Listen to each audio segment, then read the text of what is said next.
Hello and welcome to Talk Talk with me, Emerald. Um, so this is, I don't know what episode this is, maybe like episode 17, 16, 17, something like that. Um, so I am in my bathtub. You can't see because I'm live. But I do want to also, I want to say that my production team is out of town, as well as my um, executive producer, both of whom are my husband. So miss you, babe. Wish you were here. I don't know how to set up that camera. Anyway, tonight I'm drinking assorted white tears according to my cup. They taste very much like rum and triple sec, some other things in there. So let's take a sip and get going. So tonight I am going to talk a little bit about Dr. King and his legacy and kind of what's going on in the state of our country, at least how I see it. I am not an expert in any of this.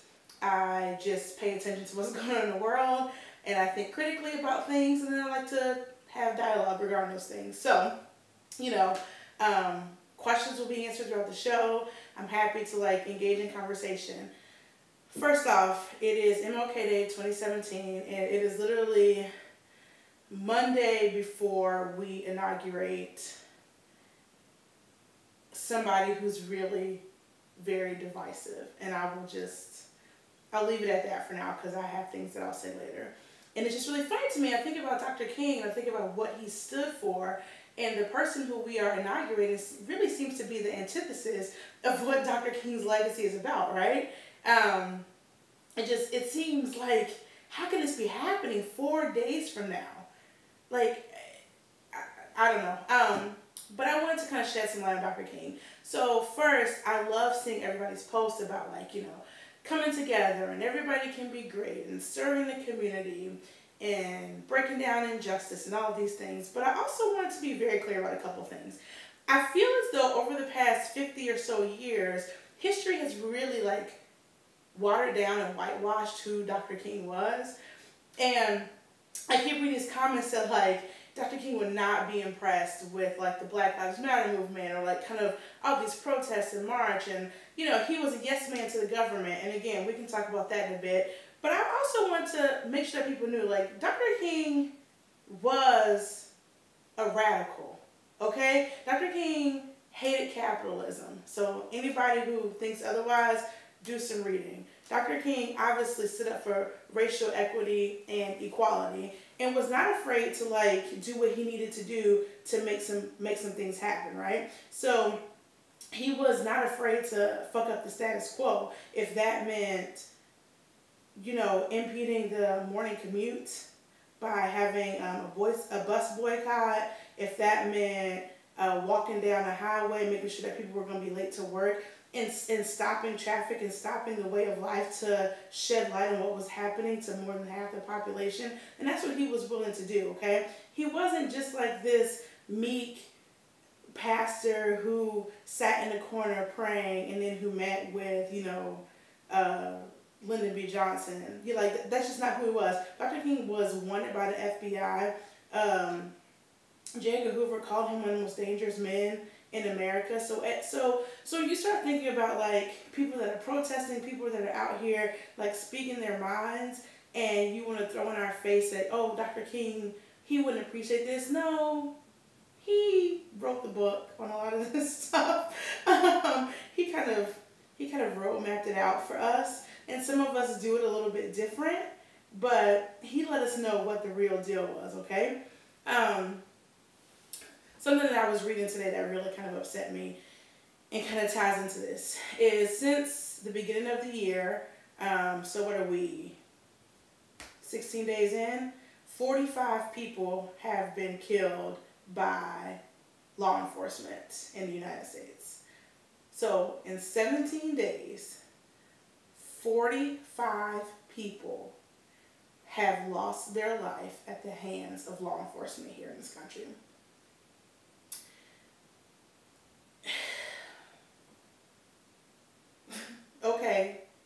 shut up.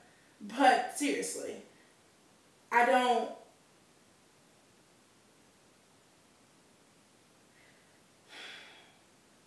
Again, we look to Dr. King today, and we should look to him a lot of other days, but today especially. And the militarization of our police has gotten out of hand. What's happening in some of our poorest communities, some of our communities of color, has gotten out of hand. And if you aren't willing to stand up and to fight back, then I don't really know like what you're doing here. Like, what's your purpose here? Like, I've been trying to like be really empathetic towards people who may have voted differently than me and who may have differing like viewpoints than I have. And I try to think, okay, so they're scared about like their livelihood, like they're scared about their jobs, or they're scared about, I don't fucking know what people are terrified of, but like they're scared of immigrants. And I just think to myself, but everything that you're telling me you're scared of doesn't supersede my right to actual live, like to life, to exist here.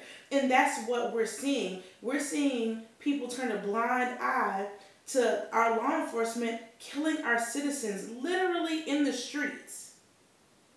And people don't think that that's worth standing up and fighting back about. And I'm trying to wrap my mind around it, because sometimes I like to play devil's advocate and say, okay, well, Emerald, maybe you are just like a complete anarchist and radical, and like that's just who you are, and you can't see things, you know, clearly. Like, and I try to like take a step back, but then I think about like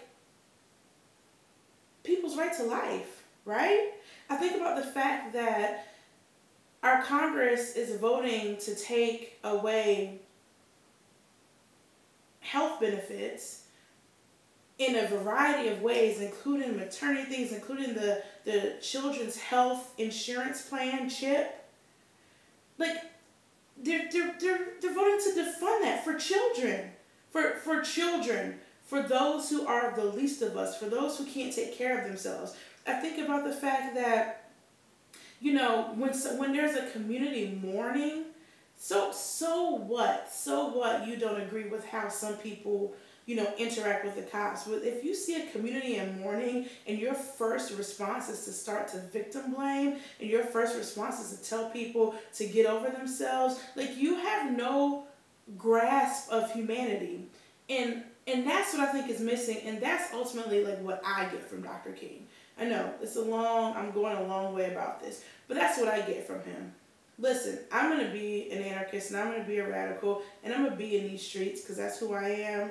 And, you know, when the time comes, I'm going to be ready to make some real moves. But I also know this. Everything I am doing, everything that I'm fighting for, I am fighting for all of humanity. This isn't just about me or my family or my kids or whatever. This is about all of us. This is about everybody's liberation. This is about the Native people's liberation. This is about the LGBTQIA liberation. This is about the Black liberation. This is about the Syrian liberation. This is about the Rwandan liberation. This is about everybody's liberation, because I can recognize the humanity in everyone. And some people don't. Isn't that crazy as hell? Like, some people just don't. And I'm baffled by it. So, 45 people have been killed at the hands of U.S. law enforcement in the past 16 days. Pay attention to that number. It can make you sad and it can upset you sometimes, but it's also good to know like what's going on. The number is larger than most countries have in a year. And we're talking about in 17 days. So don't wonder why people are angry and in the streets and are calling for law enforcement to be, you know, revamped, and for new policies to be put in place, and for things to be looked into. I'm reading your comment, TJ. Give me 1 second, everybody.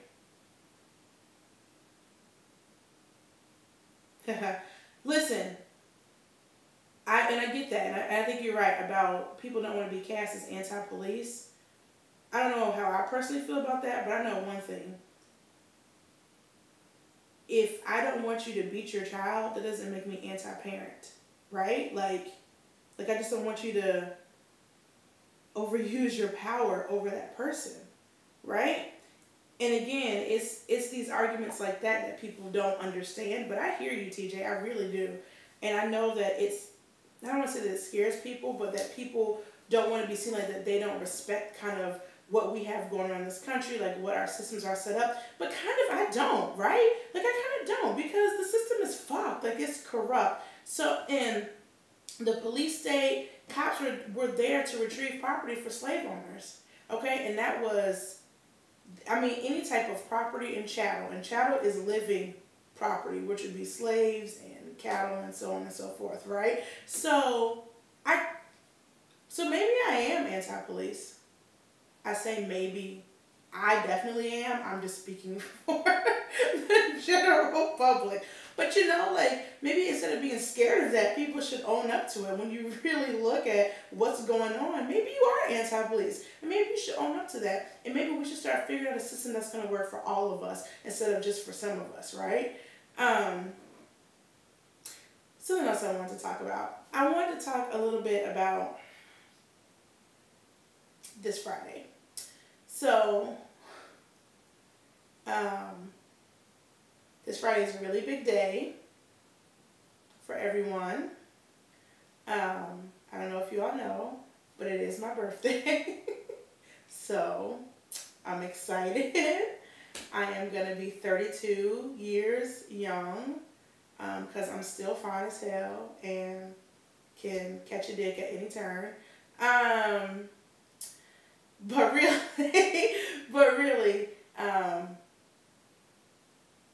this Friday,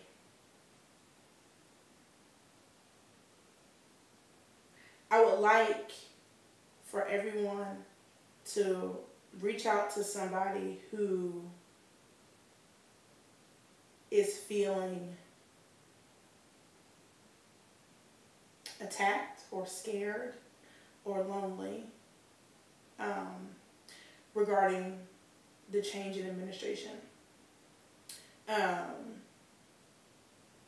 I know I'm going to do it. I'm going to reach out to a couple of different people for a couple of different reasons. It's not all going to be people of color. It's going to be a lot of different people that I reach out to, because we all right now are feeling a little lost in what's happening here. And the only way we're going to get through this is if we kind of band together. So find somebody. I just challenge each of you to find one or two people that you know is feeling the impact of this, and just have a conversation with them and let them know that you are their ally no matter what, and that you're on their side, and that you will continuously fight for their rights, even if it has nothing to do with you, right? Like, even if you are afforded a privilege that they're not, let them know that you will continue to fight on their side. And I think that if we can do that, and if we can commit to doing that, and we can commit to, I don't know, just loving one another, that'll be a big step. That's not the only step. It's not the only step, and it's one of the most important. I don't even know if it is the most important, but it's still a very big step. I also would challenge each of you to get involved in some way with some organization, whether that be volunteering your time, your talents, or your treasure. You've all heard that. So either volunteer, or like physically volunteer, provide a service, or give money to an organization that is helping people in oppressed and marginalized communities. Because if any organization is federally funded or anything like that, I'm scared for them. Like, I think about Planned Parenthood in particular, and I told my husband I'm making all of my women's appointments at Planned Parenthood. He's like, don't you have a doctor? I'm like, yep, but I'm going to support them. I'm going to donate to them, and I'm going to give them my money, like, through my insurance, right? Like, I want them to stay open because I know what they do for the community. So just make sure that you are donating how you can, but to ensure that organizations are staying open that are helping oppressed and marginalized peoples. I don't want to dwell on what's happening on Friday, It's really shitty, and people are really scared. I'm scared. Like, I'll tell you right now, I'm scared. And I'm scared of very few things, but I'm scared.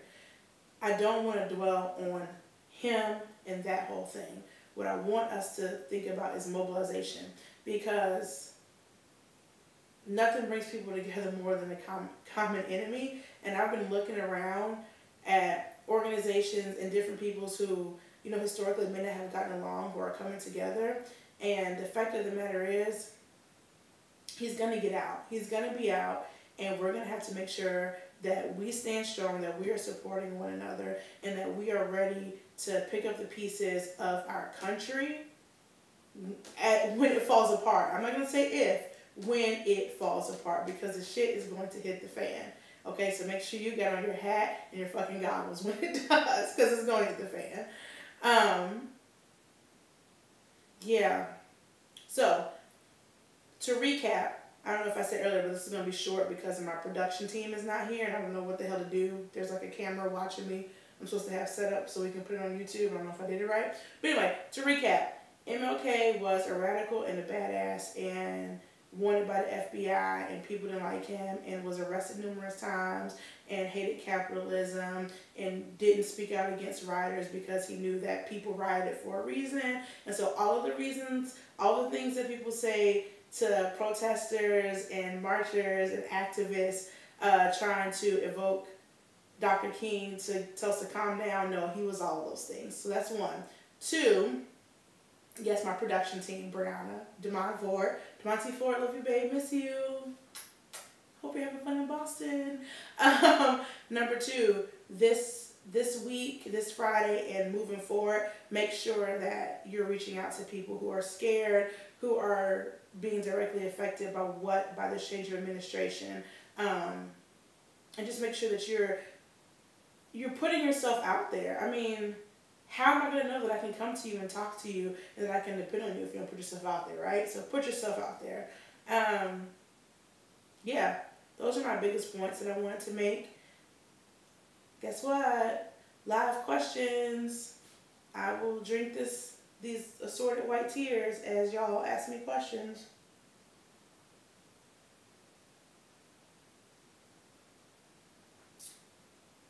I'll keep going.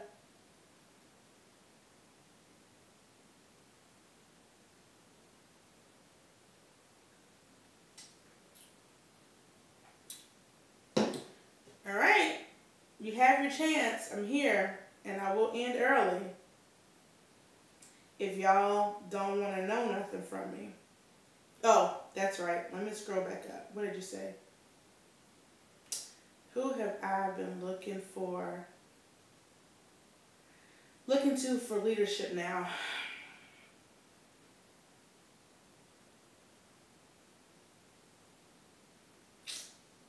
You know, it's kind of hard, TJ. I've been looking to the past. So I've been getting deep into our Lord.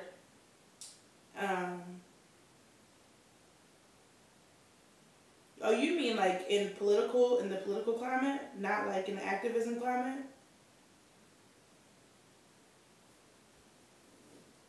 Give me some clarity here, honey. Well, I'll just answer. So if we're talking about politically, yeah, I'm still looking to Bernie, although, you know, there are some things that aren't going to be perfect there. I would really love for Cory Booker to step out a little bit more than he has. I was really proud of him for testifying against Jeff Sessions last week during his confirmation hearing, you know, which, P.S., I called my senators, although they are white boys from North Carolina, who are definitely going to confirm Jeff Sessions.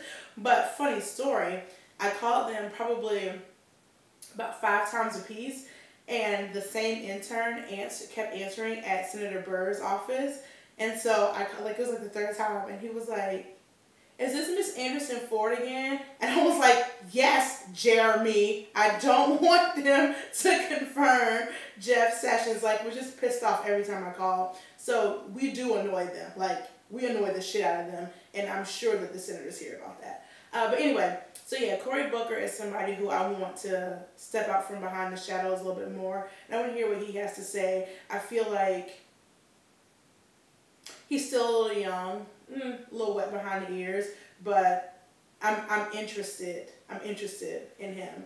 Audre Lorde, I'm still following her. I'm getting deeper and deeper into what she has to say regarding just liberation for all people, right? Like,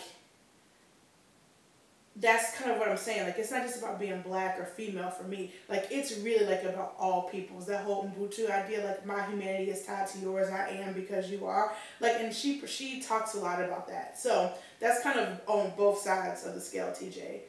Thoughts on the repeal of Obamacare and the ACA.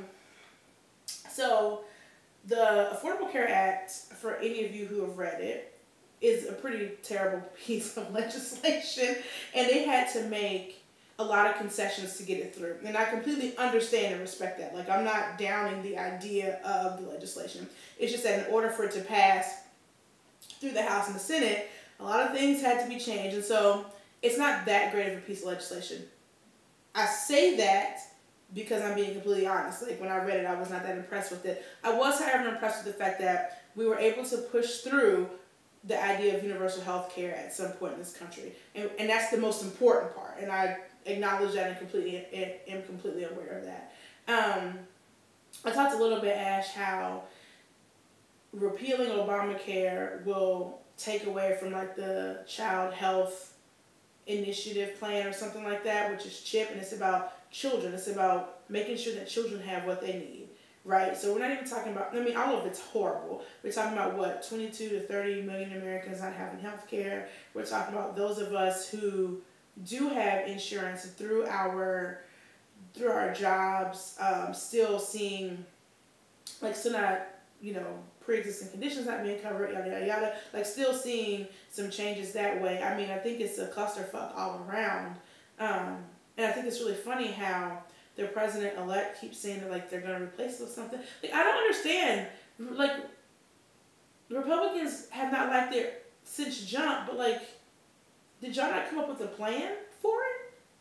Like, you just said, okay, all these people are going to be on health care and be able to start to take care of themselves in this way, at least to some degree. And as soon as we can, we're just going to let them all die. Like, was that the plan? That seems really short-sighted to me. And I'm trying to figure out who was in leadership in the Republican Party and didn't say, hey, there's an election happening next year. Maybe we win, maybe we don't. But in case we do, let's have something in place. Otherwise, 30 million of our constituents are going to be shit out of luck. Like, who, like, I feel like common sense ain't all that common, right? But, damn, nobody thought that? Yeah, that's my thought. I mean, it's just, it's a mess. I'm scared for family members.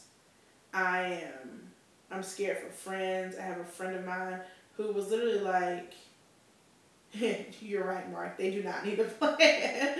I have a friend of mine who deals with some really serious medical issues, and she says that she literally may have to leave the country. She goes, I don't want to. This isn't me being an asshole and being like, oh, like, I hate Trump that much. It's like, no, I'm dependent on this to live. And now I may have to take some time, move a couple of years to Canada or somewhere like that where they offer health care so that she can continue to live, like, her right to life. I talked about that earlier. Like your right to own a gun or your right to, like, keep X amount in your bank account does not supersede my right to actually exist in the world, right? I don't know. Yeah. Any more questions?